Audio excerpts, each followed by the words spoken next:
All right, welcome back to the Trauma Therapist Podcast. My name is Gabby McPherson. My mission is to raise the awareness of trauma and to support and inspire new trauma therapists just starting out on the trauma-informed journey. I do that with my membership community, Trauma Therapist 2.0, my online courses and workshops, and the Trauma Therapist newsletter. If you're a therapist of any kind and you work with individuals who've been impacted by trauma, I invite you to head on over to my website at thetraumatherapistproject.com. That's thetraumatherapistproject.com. All right, let's get started. Yeah, ready for you. All right, here we go. 5, 4, 3, 2, and 1. All right, folks, welcome back to the Trauma Therapist Podcast. I am thrilled to have as my guest today, Gabrielle Bernstein. Gabby, welcome. Man, I am so happy to be here. It's a long time coming. I'm a major fan of the pod and you've been such a resource for me. Thank you so much. I'm so happy to be with you. That's amazing to hear. Thank you so much. So Gabrielle Bernstein is the #1 New York Times bestselling author of The Universe Has Your Back, as well as Miracles Now, Spirit Junkie, and Judgment Detox. She was featured on Oprah's SuperSoul Sunday as a next generation thought leader, and the New York Times named her a new role model. She appears regularly as an expert on the Dr. Oz show and co-hosted the Guinness World Record largest guided meditation with Deepak Chopra. Gabby says, the day I chose sobriety was the day I became a spirit junkie.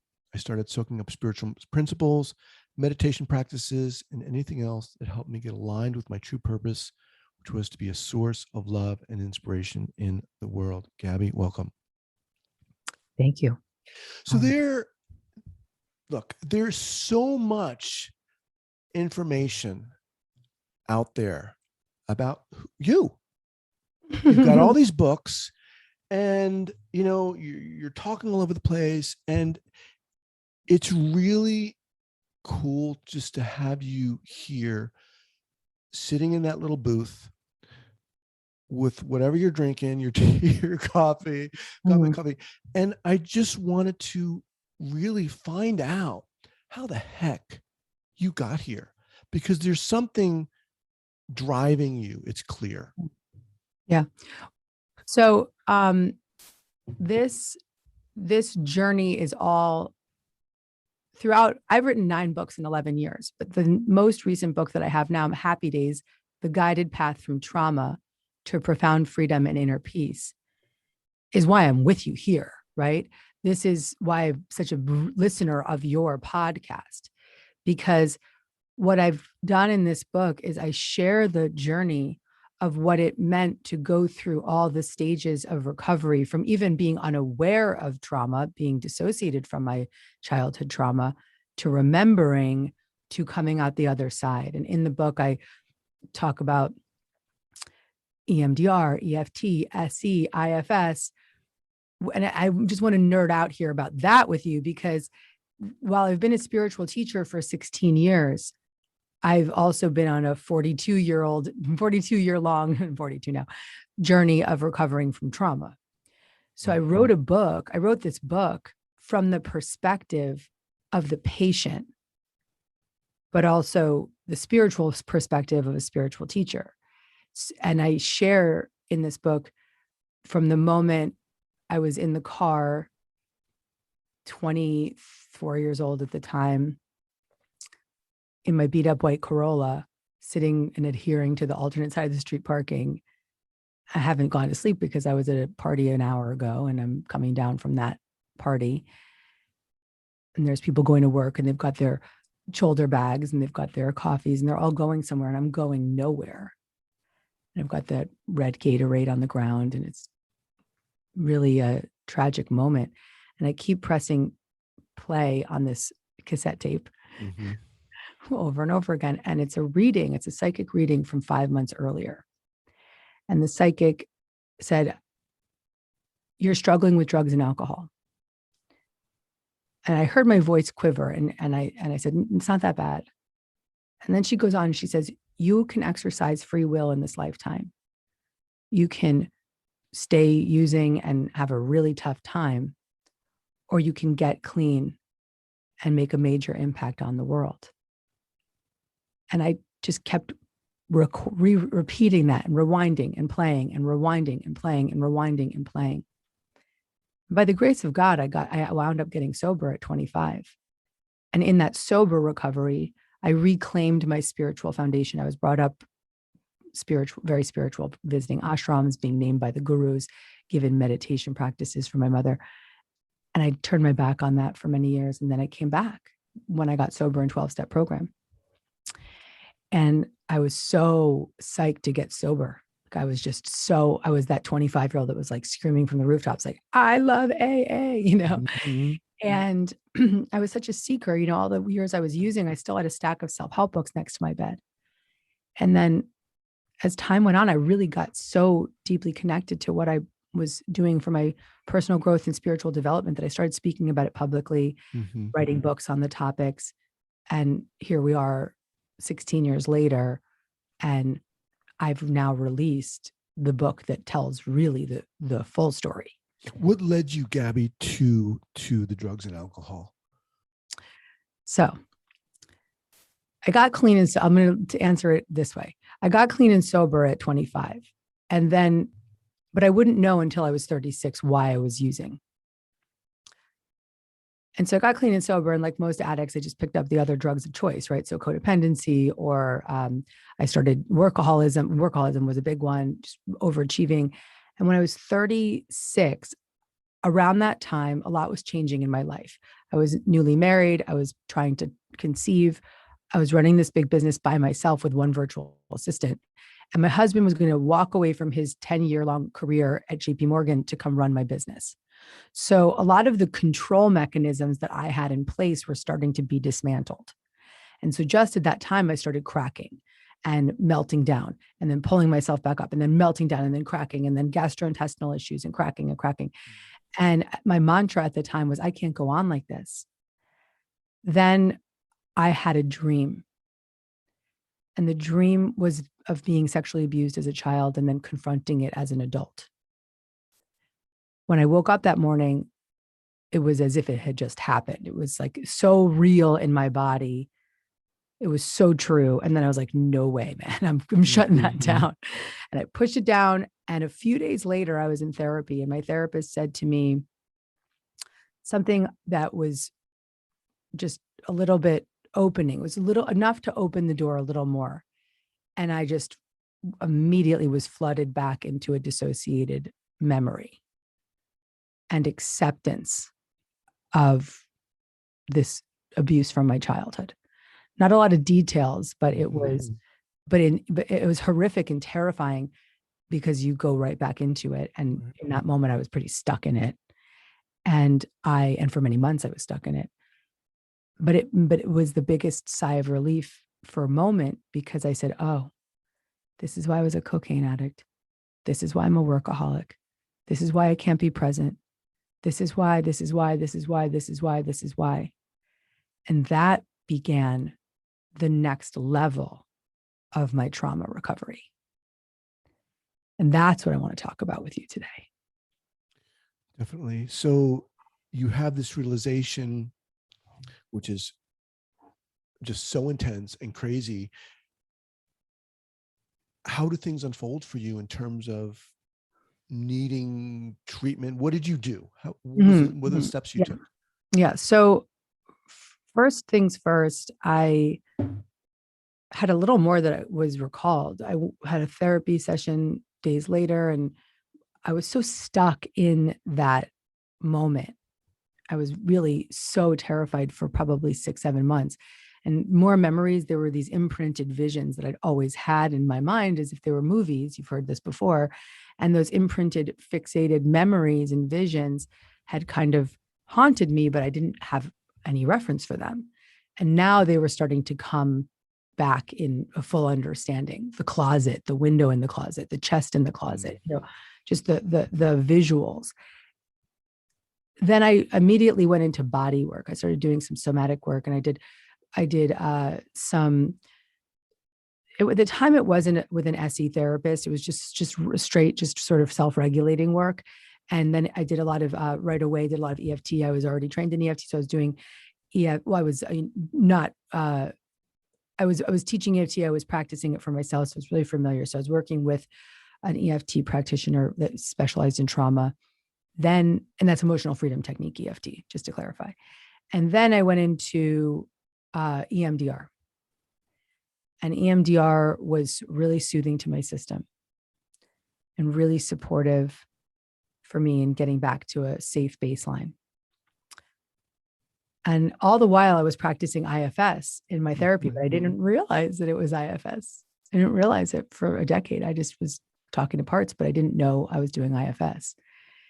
So to get to that point, I had a beautiful experience when I delivered my son, which was the beautiful gift of being blessed with suicidal postpartum depression, which I think is common for folks who have experienced trauma. It's a biochemical condition that we can't control, but I do think that it's probably even more present in women with unresolved trauma or PTSD. And at that point, I was really using like all my wellness tools and this whole wellness world that I'd been in and meditating and trying everything I could, ashwagandha and, acupuncture and blah, to try to get to sleep at night. I was insomnia. I had agoraphobic, all of this. And but once again, by the grace of God, I hit bottom with this. And finally, my therapist intervened and was like, you need to see a psychiatrist. And so that moment was when this woman who was brought up homeopathic and had been in this wellness industry for so long and had unconsciously been part of the stigma around medication was now being prescribed an antidepressant. And for me, that was a radical turning point in my life because I'd done so much work. This was already 3 years of trauma recovery behind me and decades of personal growth work and therapy and spiritual practice. But I was still so afraid to go into the places that scared me. There was such a huge wall up that when I sat in my psychiatrist's office, she said, I know that you're resisting this. I know that this is scary for you, but I want you to know that all of the spiritual work and all the self-help work that you've done is great, but this medication will give you a new baseline of safety so you could go deeper into the trauma healing. And I took that. That's what I took. And I said, okay, I'm going to commit to this. And it did exactly that. It gave me this new baseline to go way deeper in the IFS, to really go and retrieve the exiled parts of me. And so I really would love to share. I'm going to let you take it from here, but at some point I really want to share what my experience has been in that retrieval of really coming back to that child part. Yeah, definitely. What's I guess I want to ask about it and striking at the same time is you had started this business. You had been a spiritual seeker, even while this whole trauma had still been unresolved.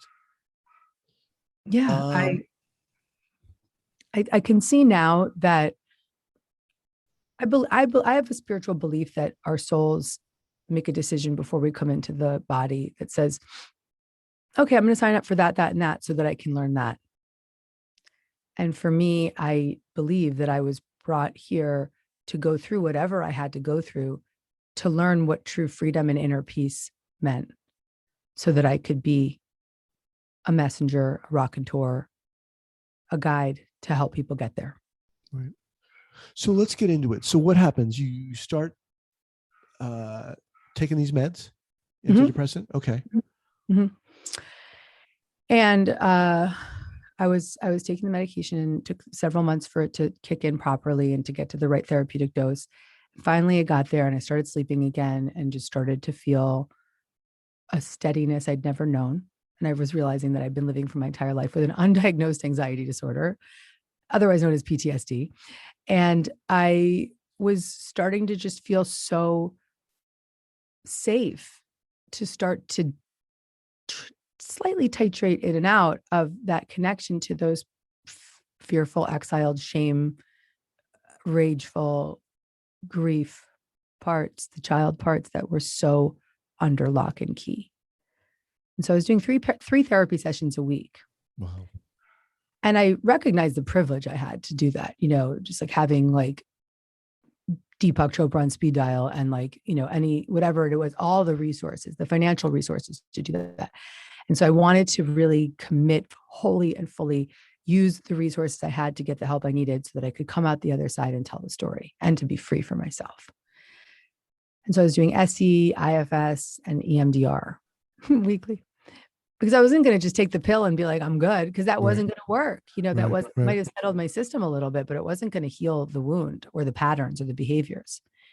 And so I really started to dive deep into the IFS in particular. And it was strange because I was doing it for so many years, but I didn't know it was IFS. And then randomly, I just started, not randomly, I was just, really listening to you and listening to all of the trauma recovery content I could get my hands on. And of course, I was guided to Dick Schwartz. And I was like, holy shit, that's what I've been doing for a decade. And then I became obsessed with IFS and wanting to learn more and start taking all the trainings. And then I befriended Dick and I interviewed him on my podcast, became friends with him, and then took level 1. Most recent, I just graduated from level 1 IFS. And I find so much similarity. And he's agreed that I can say this, but he can't, because, in the clinical space, it's hard for folks to sort of talk about the spiritual side of it. But all of the processes I was led to are very spiritual therapeutic processes, SE, EMDR, IFS. So I took the training and I started to really see how similar IFS was to already the foundational spiritual faith that I had. I'd always believed that with these fear-based parts of ourselves that needed to be brought to God, to a higher power, to our higher self for healing so that they could be resolved. And similarly in IFS, we have self, which is an ever-present energy of love and compassion and courage and just calmness and curiosity and that all those C qualities. And when we get a direct access from those fear-based parts, when those overactive protector parts, and we can connect them to self, they can become less extreme. And in that less extreme role, we can then settle enough to, with the help of a licensed therapist in IFS, begin to touch into the exiled child parts that have been so tucked away. Mm-hmm. Was there a lot of fear once you started taking the medication? First of all, I'm wondering if there was, what was going on? What kind of feelings were coming up for you when you decided to take the medications? Was there, oh my God, I have to do this, or I should do this, or? By that point, I was so desperate. And I'm actually grateful that I hit bottom before I got on the meds, because it allowed me to commit to them. Right. Because I just went for so many months undiagnosed and trying to fix it with all these, spiritual and wellness modalities, and it wasn't working. Mm-hmm. I actually realized, Guy, that for decades I'd kind of been part of the stigma. Like people would come into my audiences and they'd be like, I'm so depressed, I can't get out of bed, I'm suicidal. And I'd be like, try this meditation. And honestly, like that's like saying fuck you to somebody who's having a biochemical condition, because that's not going to work in the moment. Right.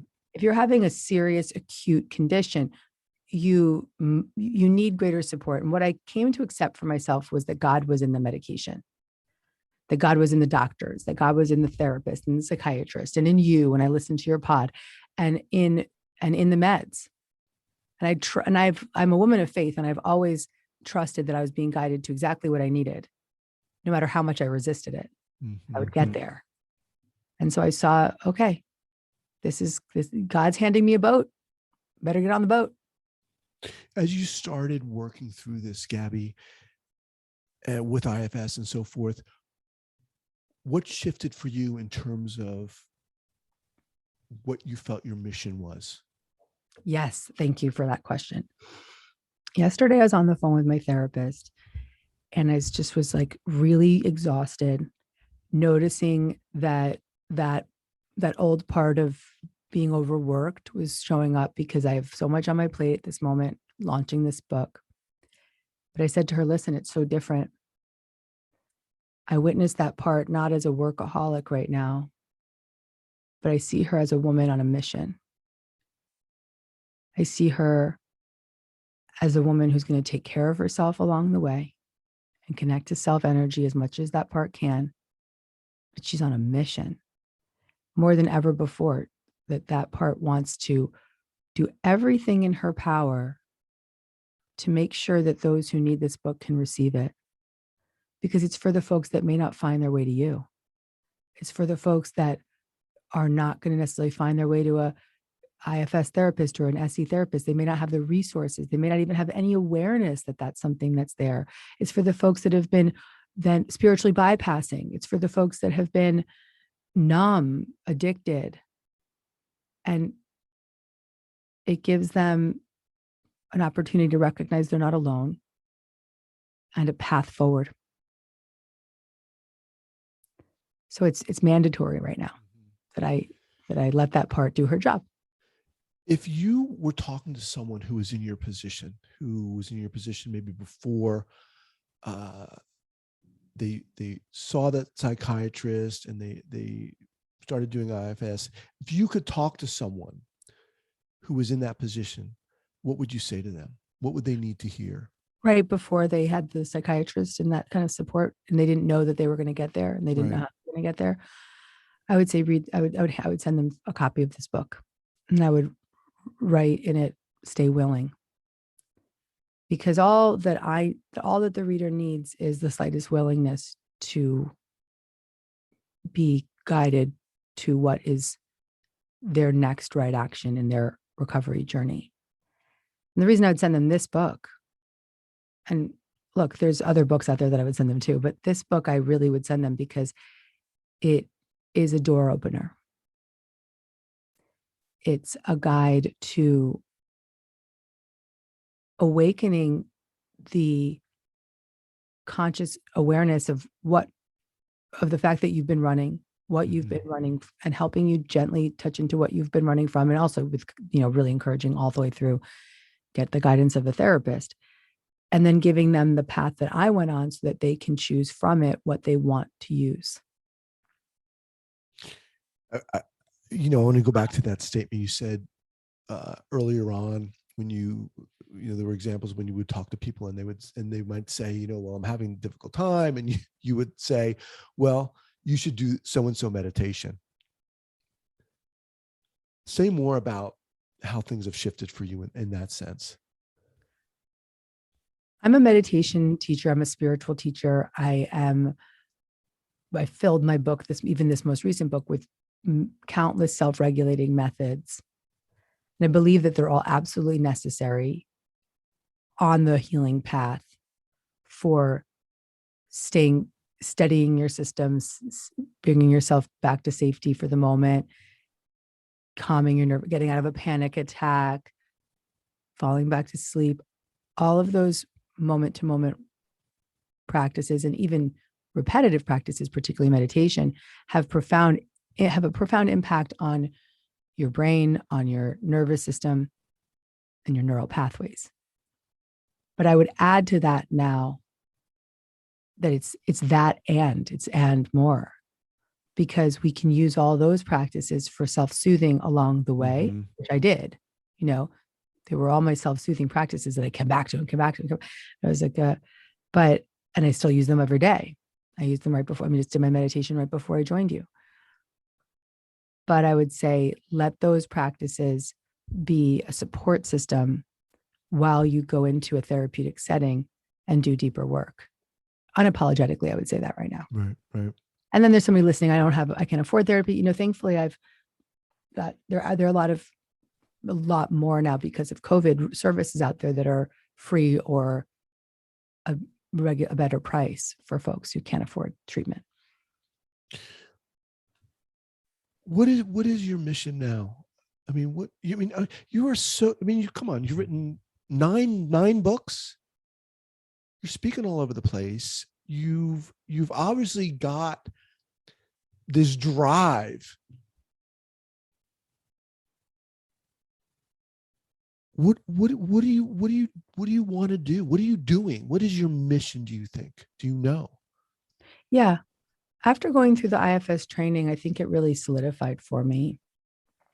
It's similar to what I've always been in the pursuit of, but it's much more clear now that I have direct access to self energy. And I'm using that. So in IFS, your people probably know this, but we'll just demystify it a bit. In IFS, we have self energy, which is the curious, compassionate, undamaged, resourced, compassionate, loving, caring, calm part of us, the God within us. And then we have all these different other parts. You've got the protectors that are the addicts and the alcoholics and the ragers and the overworkers that are really in place to numb out the exiles, which are the child parts. And so through my IFS journey, my personal IFS journey, I've gotten a direct line of access to self energy. I've gone all the way through to, retrieval and bringing those child parts back to me. I have direct access from self to the child parts, direct access from the self to protectors. Many of my I would say all of my protectors have taken a real chill pill. Okay. They're like on Zoloft now. I was kidding. But my protectors are really relaxed. They've just stepped aside and they're not active. They're not overly active. And then when I notice them in any way get activated, I bring self energy in to soothe. And so from that place, my mission is very different. It's not very different. It's the same. It's just more clarified to me. Mm-hmm. My mission is to help people connect to self energy, to help people find their way to that direct access to their own self energy. If you'd asked me 5 years ago, I would say my mission is to crack people open to a spiritual awareness of their own understanding. I think that that's the same thing. Mm-hmm. It's a different language. As you say that, I'm thinking to myself, that's a very clear mission. And even if it's not obviously, it's not always easy to get access to who we are, to ourselves. It's like a daily challenge. It's a daily slog sometimes. Mm-hmm. And why? Because the protectors are so strong. The protectors are so comfortable and safe in their patterns, because it's far too terrifying to contemplate what it would be like to connect to or touch into those child parts. And so the protectors are how run the show. And the protectors don't necessarily know self is there. And so it's about, through this beautiful through IFS work, and I'm going to shout it from the rooftops, I think it's the most profound. It's the thing that really clicked it all in for me. Mm-hmm. Dick's going to get a lot of emails from people. I've been just IFSing all over the internet. But having that, developing that connection to self to parts relationship through IFS, through some of the stories, through the methods in my book. Even in my book, I don't ever touch exiles, and nor will I in public settings. And it's just not my interest. I'm not there. I'm not the therapist. I want to help using this tool to help people connect to self energy and let their parts settle, knowing that self is there. And when I introduce those parts to self, that's my job. Self can then take over. Their self can take over. But what I really do in this book, I give them self meditations for connecting to self. And so that would be a good start. It's just starting to use your spiritual practice or use your breath practice to start to notice the part of the inner awareness of compassion and courage, curiosity, calm, to start to tap into those qualities of yourself and listen to them. Maybe journal with them. Mm-hmm. Maybe turn to that self and say, next time you notice that you're in a triggered place, instead of saying, oh, that's who I am, and judging yourself, right, say, oh, that's a protector part. And she or he or it just needs a little compassion right now. That's one of the things I really liked about IFS, and I've certainly used it in my own therapy. It allows for compassion for the other parts of you that might be really easy to judge and to shame, but it allows that compassion for those sides and parts of us that we all have that sometimes we don't want to reveal or look at. But I want to say this, Gabby, one of the things, I really appreciate and admire about you is there's a courageousness that you have. You're not sitting here saying you've got all the answers and everything's perfect and you've written all these books and blah, blah, blah, blah, blah, and Oprah this and blah, blah. But you're saying, I've gone through this, and I want to use this to help other people. And to me, that's so inspiring. Mm-hmm. It's interesting. I've been on a bunch of different podcasts lately that are hosted by therapists, and they're sort of in awe of my ability to just kind of speak so freely and fluidly in between spiritual and therapeutic principles. And even talking to Dick, it's like when you're in that clinical space, it's sort of boundaried, and it's scary to step outside the lines. And I feel like this was my path. Like, I want to get further training and move into a new level of education, but I'm so grateful that I didn't have credentials in that way. It's a lot of spiritual training, but I didn't have credentials in that way because it allowed me to be the patient telling the story, not the doctor telling you what to do. Right.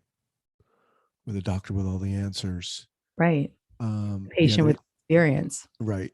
Yeah. There's something very powerful about that. And again, something else I appreciate is this focus and appreciation and honor for the self and who we are, and the self and all of its complexity and its, hills and valleys. And there's something so beautiful about that. And it's so freeing about that too. Yeah. True freedom. When you learn to let self lead, so maybe people call it God, maybe they call it higher self, maybe they call it inner wisdom, inner guidance. When you get access to that leader within you, it's like an internal parent. And so all of the ways that we were not receiving what we needed, we were not being seen or soothed or cared for by our own parents, we now have the immediate ability to receive that loving care and connection from ourselves. It's so profound. And it does, I think it does require IFS training and or IFS therapy with a therapist, or any kind of therapy is often leading you closer to the self-compassion within. But IFS in particular is just extraordinarily profound. Just totally turns our perception of ourselves and our behaviors upside down. When you first started your business, what was the impetus? What was the goal? What did you want to do? Well, my first business was when I was 20 years old, and I ran it till I was 25 and ran myself into the ground. Didn't run the business into the ground. I ran myself into the ground. And that was was doing PR for nightclubs and restaurants and being a cocaine addict. And that career I started because I knew I loved to promote things that I believed in. At the time, I was really into partying. So that was what I was promoting. And thankfully, but all the while I had the stack of self-help books next to my bed. All the while I was reading Wayne Dyer, Shakti Gawain, Marianne Williamson, really a seeker. When I was 14 years old, I was the president of the regional Jewish youth group. And I was like leading these spiritual weekends and being a raconteur, being a spiritual teacher, getting on the microphone. So it was always in me, the seeker, the desire to serve, the leader in me. I'm an 8 in the Enneagram. I'm the epitome of an 8. So I was just really, I believe that I came into this body at this time to do this work. I got sober and within months was on stages speaking about my sober recovery and speaking about my spiritual faith and speaking about forgiveness and love. And what I knew then. I just kept speaking year after year. I kept speaking about what I knew then and what I knew then and what I knew then. So there was this part of you that was always, in a sense, using your own experience the whole time. Oh, the whole time. which is Every one of terrific. my books are based on my own personal experience. I write my books for myself first, and then I share them with others. Yeah, I think that's very powerful. I mean, right now, as you go through this, having just written this book, day to day, what are you challenged by? What are your challenges, do you think? A challenge in the moment I may have is just, it's not, I don't want to call it a challenge. It's an opportunity to witness this. I've launched 9 books. This is my 9th book I'm launching. So I've done a lot of these. I've been on this roadshow before. But in this moment, I'm doing it so differently. From the standpoint that I'm just as busy as I ever was, but I'm somehow, but my direct access to self is this internal parent that's constantly checking in. Did you sleep enough? Did you drink enough water? Did you cuddle with your kitten long enough? Did you, and make sure not to do anything on the weekend, and just this real beautiful steadiness. So it's an opportunity to just really go through a busy time with that same worker part, but witness her in a less extreme role. And that's the beauty of IFS, is that there's no bad parts, as Dick says in his new book. There's no bad parts. All parts are necessary, but the goal is to let self help them be less extreme. Right. Because my worker part in a less extreme role is extraordinarily valuable. That's so powerful. One of my, missions with this podcast has been to invite therapists to honor who they are, rather than this ideal of what a therapist or clinician should be. I think it's very natural for, young therapists, especially, to get out of school and they've got this degree. And I certainly felt like, I needed to be what a therapist should be like, whatever that was, and have all the answers. And it wasn't until I started doing this podcast and started asking a lot of my guests, what were some of the early clinical errors you learned? Could you share that? And I thought it was going to be, I thought they were going to say, well, I forgot Bessel van der Kolk's page 222. I forgot this intervention or that intervention. And rather it was, I didn't allow myself to be vulnerable. I didn't allow myself to be present. It was about them not seeing and not honoring and not believing themselves. And what you're saying here is us to be able to honor those parts of us, and it's not easy, but there's something so freeing in that. I'm so glad you brought that up, Guy, because I think that for therapists, it's a tough gig, because it's a really hard job, but it's a tough gig because you need to stay boundaried. You want to not let in too much of who you are, but you want to have connection.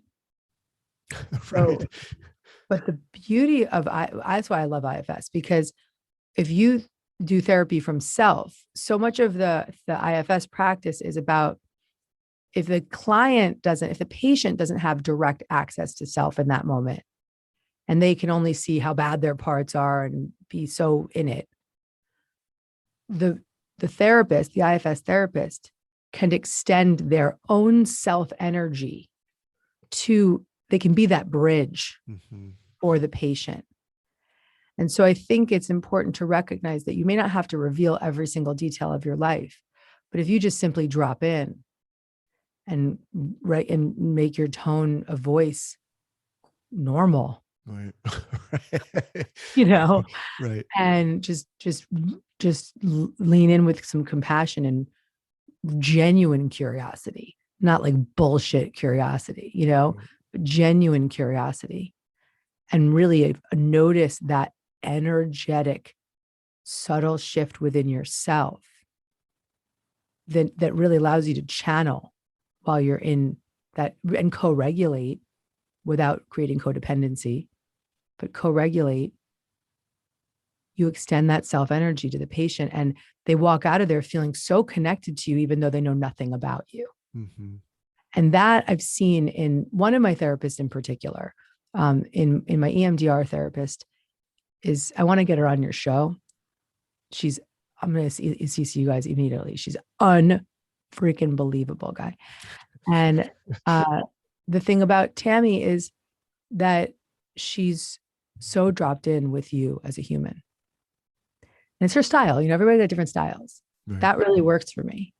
I don't know anything about her family. I mean, once in a while she'll say, oh, my kid's this or that. I don't know anything particularly about her, but I know her because she has opened her heart and her field to me. And I actually interviewed her for my podcast, and she got on and she had just read Happy Days and she burst into tears, and, we, whether we like it or not, we often parentify our therapists, and to see her that, just witness her seeing me in that way, was so emotional for me. And it really means a lot to me. So I think if you are a therapist, I would really say, like, oh God, I want to speak to these therapists right now so loudly. Don't be afraid to let down your guard, and don't be afraid to show the truth. And I think that in many ways you've been trained out of that. Right. And I pray for it to you to find a balance and a safe way of letting your self energy into the room. Yeah. I couldn't think of a better message to put forth on this podcast. Speaking with Gabby Bernstein. Gabby, what's the best way? Well, first of all, the book is Happy Days. It's out. Yeah, it's Happy Days, the guided path from trauma to profound freedom and inner peace. As a therapist, I think if you have a patient or a client that's very new to the trauma journey and just wanting to hear it through someone else's lens, first of all, read it and make sure you agree and like it before you recommend it. But I think it would be very valuable for someone that's beginning their journey, and maybe somebody that's just new, and then up-leveling of their journey as well. Or maybe even for the therapist that's listening, to hear it from the patient perspective. Just before we go here, we're talking a lot about parts and honoring them, accepting them. And how do you see the change in your own self before you started working on these parts, before you started recognizing that they were there? What's been that arc for you as you look now? I'm a totally different person. I have clear boundaries. I am radically honest. I know how to speak with nonviolent communication. I can say anything to anyone. When I say it from self, I can say really tough stuff to people. But when it comes from my energy of self, I know it's safe. I can do less and attract more. I can be a steady, co-regulating presence in my toddler's life. I can get closer and more intimate to my marriage. I can lead my team with great compassion, kindness, love, and still be the boss. Because you're in closer contact with yourself, with who you are. I'm closer. I'm letting self, my internal parent, be the leader. Not my 10-year-old self would about 50% of the time run my business. Not anymore. She's good. She's having a cappuccino across the street. Gabby, I want to thank you for being here. It's been an incredible pleasure. I mean, I'm so glad we finally got to connect, and it's an honor having you on here. And the fact that you listen to my podcast, come on, how awesome is that? Well, you're my favorite podcast, and I'm not bullshitting you. And I just think that your voice and your tone and your curiosity and the space that you hold for people creates such value for someone who's a seeker or a therapist that needs support. And I admire you. And it's so nice to join a podcast with a voice that you hear all the time. You're like, I feel like I know you. So I have to gush for a moment and just say how grateful I am that I found you. Apple led me to you. I appreciate that. How can people get in contact with you? I have a podcast called DearGabby.com. Oh, sorry. My podcast is called Dear Gabby. My website is DearGabby.com. And I'm very active on Instagram and all social channels at Gabby Bernstein. Gabby, thank you so much. It's been amazing. Thank you, my friend. All right. Take care.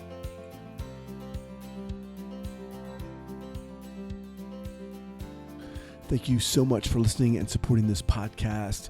And if you'd like to join the hundreds of other therapists who are each month keeping up to date and informed and inspired about what's going on in the world of trauma, I'd love to invite you to head on over to the Trauma Therapist newsletter.